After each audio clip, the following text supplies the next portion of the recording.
popote nitapokuwa, mikononi yaniganda, nikishika kufungua.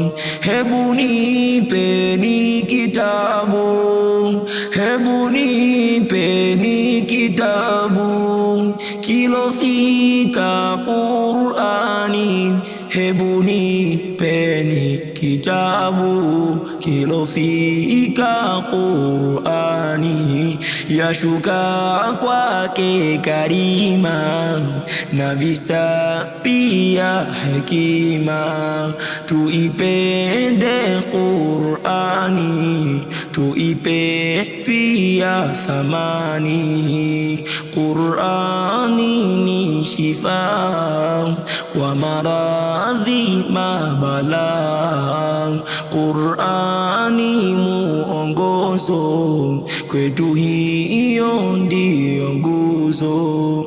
Ewe Allah twakuomba, ewe Allah twakuomba, peponi tuweze kwenda, peponi tuweze kwenda.